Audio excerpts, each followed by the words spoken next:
नमस्कार मेरे प्यारे वनस्पति प्रेमियों, कैसे हैं आप दोस्तों। हम फिर आज एक नए वीडियो के साथ कुछ नए दृश्यों के साथ सीधे अपने टेरेस वॉल से। जी हाँ दोस्तों, आज हम फिर से भरपूर तरीके से क्लस्टर बीन्स को अपने टेरेस वॉल से हार्वेस्ट करने वाले हैं। दोस्तों इस वक्त हमें भर भर के क्लस्टर बीन्स मिल रहे हैं।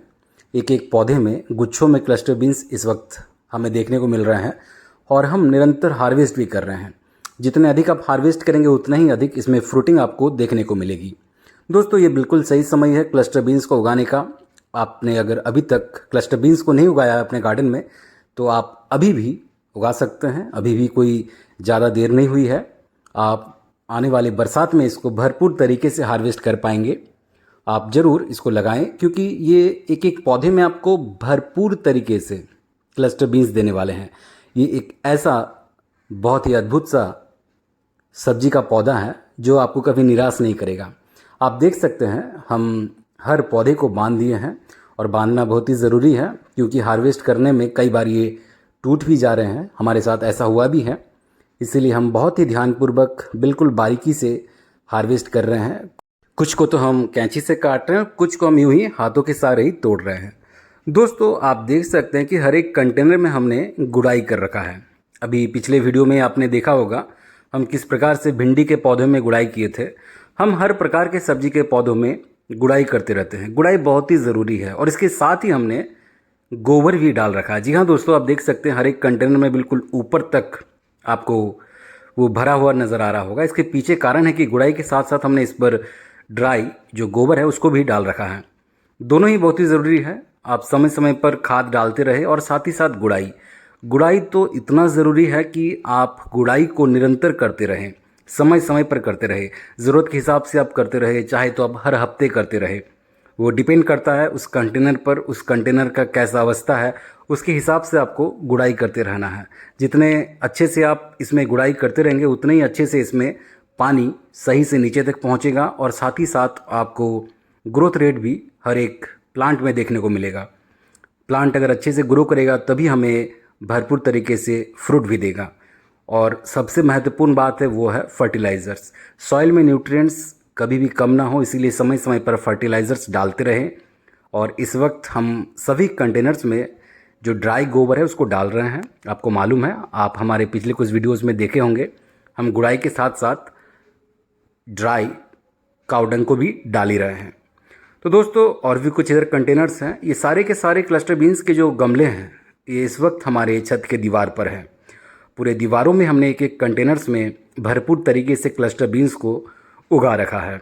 और आप यकीन मानिए अब भरपूर तरीके से महज कुछ ही कंटेनर से क्लस्टर बीन्स को प्रतिदिन हार्वेस्ट कर सकते हैं। अभी भी बिल्कुल सही समय है इसको नए तरीके से उगाने का। ये कोई ज़्यादा देर भी नहीं हुआ है। आप भरपूर तरीके से इसको अभी रोपण कर सकते हैं और फिर आने वाले कुछ हफ्तों में आप भरपूर तरीके से इसको हार्वेस्ट कर सकते हैं। पूरे बरसात आप भरपूर तरीके से इसको सेवन कर सकते हैं। भरपूर तरीके से आप बरसात में इसको हार्वेस्ट ही कर पाएंगे। तो दोस्तों ये देख सकते हैं ये जो पौधा ये मर गया है। ये अक्सर ऐसा होता है, कुछ कुछ पौधे कीड़े के वजह से या फिर जल निकासी की वजह से भी मर जाते हैं। उसके बहुत सारे फैक्टर्स हो सकते हैं मरने के, फिर भी हम कोशिश कर रहे हैं इसे जीवित रखने का, जीवित करने का। हमने इस पर भी गुड़ाई किया है। अगर ये बच जाए तो ठीक है, वरना फिर जाने वाले को कौन रोक सकता है। दोस्तों इसमें भी कुछ और हमें बीन्स दिख रहे हैं, इसको भी हार्वेस्ट कर लेते हैं, फिर हमारा आज का क्लस्टर बीन्स का हार्वेस्ट पूरा हो जाएगा। वैसे हम निरंतर हार्वेस्ट कर रहे हैं। जब ज़्यादा मात्रा में हार्वेस्ट करते हैं तभी हम उन दृश्यों को आप तक पहुंचाते हैं। तो ये देख सकते हैं कितना हरा भरा ये क्लस्टर बीन्स हमें आज प्राप्त हो गया है। चलिए अब हम चलते हैं सीधे सीधी कुछ भिंडी की ओर। दोस्तों ये हमारे नए भिंडी के पौधे तैयार हो रहे हैं। इस पर भी हमने गुड़ाई करके रखा है, आप देख सकते हैं। और इसमें अभी फ्रूटिंग आने में कुछ और समय लगेगा। फिर भी कुछ ऐसे भी पौधे हैं जिसमें फ्रूटिंग अभी से चालू है, जैसे ये देख सकते हैं। तो आपको भिंडी को भी निरंतर हार्वेस्ट करते रहना है। अभी आज 1 2 3 भिंडी हमें मिलेंगी। शुरुआती दिनों में ऐसे आपको मिलते रहेंगे और फिर आने वाले कुछ दिनों में, कुछ हफ्तों में भरपूर तरीके से आप भिंडी को प्राप्त कर पाएंगे। ये कुछ हमारे पुराने भिंडी के पौधे हैं, इसीलिए हमें निरंतर अभी इन पौधों से भिंडियाँ मिल रही है। हम समय समय पर नए नए पौधों को लगाते रहते हैं। दोस्तों कुछ बैगन भी तैयार हैं, बैगन को भी हार्वेस्ट कर लेते हैं। बैगन भी आप 12 महीना उगा सकते हैं। हम तो निरंतर बैगन को हार्वेस्ट करते हैं और बहुत ही ज़बरदस्त तरीके से करते हैं। बैगन में भी अभी नए नए पत्ते आ रहे हैं और पुराने पत्ते अभी फिर से झड़ने लगे हैं। ये जो बारिश जब बीच बीच में होती है तो इसमें तरोताज़ापन फिर से निखर आता है, हरियाली सी छा जाती है, नए नए पत्ते निकलते हैं और भरपूर तरीके से हमें फ्रूटिंग देखने को मिलते हैं। वैसे हमारे बैगन के पौधे भी हैं। अभी हाल फिलहाल में बारिश हो रही है बीच बीच में और इसी वजह से अब नए नए पत्ते भी निकल रहे हैं और भरपूर तरीके से हमें अब बैगन भी मिल रहे हैं। ये सिर्फ बैगन ही नहीं बल्कि हर एक सब्जी के पौधे के साथ है। हमने बैगन के पौधों में भी गुड़ाई कर रखा है, आप देख सकते हैं, और साथ ही साथ हमने इनमें भी सूखा गोबर डाल रखा है। हर एक कंटेनर्स में आपको समय देना पड़ेगा, एक दिन में संभव नहीं है। आप प्रतिदिन कुछ कंटेनर्स को चुनें और उस पर कार्य करें, गुड़ाई करते रहें निरंतर और साथ ही साथ खाद भी डालते रहें। खाद वो आपका लिक्विड फर्टिलाइज़र भी हो सकता है और साथ ही साथ गाय का गोबर या फिर आपका सड़े हुए कंपोस्ट यानी कि जो कचरे होते हैं किचन वेस्ट, उसको भी आपको समय समय पर डालते रहना है। तरह तरह के फर्टिलाइज़र्स हैं होममेड, आपको मालूम है हम किस प्रकार से अपने गार्डन में विभिन्न प्रकार के कंपोस्ट को, फर्टिलाइज़र्स को समय समय पर डालते रहते हैं। तो दोस्तों हमारा बैगन हार्वेस्ट होने के बावजूद भी कई बार ऐसा लगता है कि इसको भी हार्वेस्ट कर लेते हैं, उसी चक्कर में ढूंढते ढूंढते एक आध और भी एक्स्ट्रा निकल आते हैं हार्वेस्ट में। तो चलिए कुछ करेले हमें नज़र आए हैं हमारे नए वाले करेले के बेल में। कुछ मतलब क्या, सिर्फ 2 ही, क्योंकि कुछ अभी छोटे भी हैं तो उनको बढ़ने देते हैं। ये 2 ही करेले हमें मिल रहे हैं तो इसको हार्वेस्ट कर लेते हैं, क्योंकि अगर हार्वेस्ट ना करें तो फिर ये भी पक सकते हैं और साथ ही साथ कीड़े भी लग सकते हैं। इस वक्त आपको ध्यान रखना पड़ेगा क्योंकि गर्मियाँ भी बहुत तेज़ है, कुछ करेले पक भी सकते हैं और साथ ही साथ कीड़ों का अटैक तो चलता ही रहता है। तो दोस्तों 2 करेले भले ही मिले, 2 भिंडी भले ही मिले, लेकिन आपको निरंतर मिल रहे हैं, ये बड़ी बात है।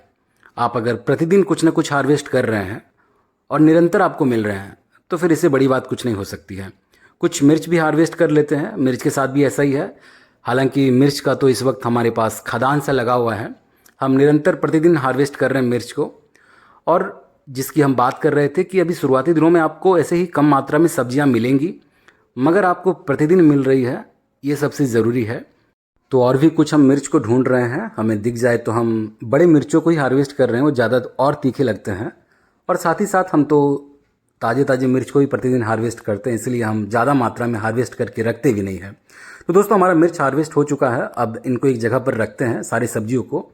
अब अंत में हम करेंगे आज साग को हार्वेस्ट। जी हाँ दोस्तों, वैसे हम साग को प्रतिदिन शुरुआत में हार्वेस्ट करते हैं, मगर आज हमने साग को अंत में रखा है और भरपूर तरीके से इस वक्त हमें चौलाई मिल रहे हैं, आपको मालूम है। कभी हम हरे चौलाई को हार्वेस्ट करते हैं, कभी लाल चौलाई को, कभी पाट के सागों को, या फिर कभी और भी विभिन्न प्रकार के सागों को हार्वेस्ट करते हैं।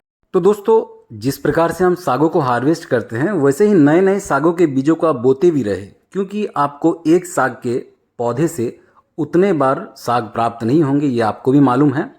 कुछ समय सीमा तक ही आपको उससे पत्ते मिलेंगे और फिर धीरे धीरे करके जो पत्ते निकलने का जो रेट है वो बहुत स्लो हो जाएगा, ग्रोथ रेट भी बहुत कम हो जाएगी कुछ ही दिनों में, कुछ ही हफ्तों में।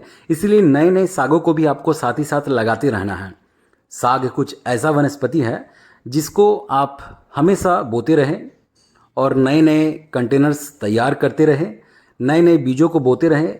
पुराने बीजों से तैयार वनस्पतियों को हार्वेस्ट के साथ साथ बीच बीच में जड़ों से उखाड़कर फेंकते भी रहे। और ये बोने का, उखाड़ने का ये जो चक्र है ये निरंतर चलता ही रहेगा हार्वेस्ट के साथ साथ। तो दोस्तों इस प्रकार से हम 2 कंटेनर्स को खाली कर लिए हैं, आप देख सकते हैं, और इसको भी बहुत ही जल्द हार्वेस्ट करते हैं। हम दृश्यों को बिल्कुल काट काट करके आपको दिखा रहे हैं, क्योंकि साग को हार्वेस्ट करने में थोड़ा सा वक्त लग जाता है, मगर आपका समय बहुत कीमती है, हम आपका ज़्यादा समय जाया नहीं करेंगे। बहुत ही कम समय में हम आपको हार्वेस्टिंग को बिल्कुल कट लगा करके दिखा रहे हैं। यहाँ भी हम सागों को काट रहे हैं और अपने वीडियो में भी हम काट छाट करके आपको दृश्यों को दिखा रहे हैं। तो दोस्तों आप हमेशा लाल चौलाई को गर्मियों में सेवन करें, बहुत ही गुणकारी होता है। साथ ही साथ हरे चौलाई को भी आप लगाते रहें और खाते रहें। आपको मालूम है कि हम किस प्रकार से पिछले दिनों भरपूर तरीके से हरे चौलाई को, साथ ही साथ लाल चौलाई को हार्वेस्ट कर रहे हैं, लगा रहे हैं और बिल्कुल ताज़े ताज़े फ्रेश हर रोज़ सेवन कर रहे हैं। तो दोस्तों आप देख सकते हैं हमने पूरी तरीके से लाल साग को आज हार्वेस्ट कर लिया है। आज हमारा हार्वेस्ट भी पूरा हो चुका है। चलिए सागों को लेकर चलते हैं एक जगह और रखते हैं, और जो हमने और भी जो सब्जियों को आज हार्वेस्ट किया है, सभी को एक जगह रख कर फिर आपको फाइनल प्रोडक्ट दिखाते हैं। जी हाँ दोस्तों, हमारा छत बागान एक फैक्ट्री है और ये सारे उसके प्रोडक्ट हैं और ये बिल्कुल ऑर्गेनिक प्रोडक्ट्स हैं। ये ऐसे प्रोडक्ट्स हैं जिसको आप खुद से उगाते हैं, खुद से बड़े करते हैं और खुद से ही सेवन करते हैं। बहुत ही आनंद प्रदान करता है ऐसे में। तो दोस्तों, आप भी ऐसे ही प्रतिदिन हरे सब्जियों को हार्वेस्ट करें। उसके लिए आपको हरे सब्जियों को उगाना भी पड़ेगा। निरंतर आप इसको उगाएं और निरंतर हर दिन सेवन करें। तो दोस्तों, इसी के साथ इस वीडियो को यही विराम देंगे। वीडियो कैसा लगा अवश्य अपनी प्रतिक्रिया हमें कमेंट बॉक्स में साझा करें। चैनल पर नए हैं तो चैनल को सब्सक्राइब कर लीजिएगा, बेल आइकन दबा लीजिएगा और अगर वीडियो अच्छा लगे तो दोस्तों के साथ, परिवारजनों के साथ भी अवश्य शेयर कीजिएगा। हमें फेसबुक और इंस्टा पर भी आप फॉलो कर सकते हैं, लिंक आपको बायो में मिल जाएगी। तो दोस्तों, मिलते हैं किसी अगले वीडियो में। तब तक अपना ख्याल रखें। बहुत बहुत धन्यवाद आपका।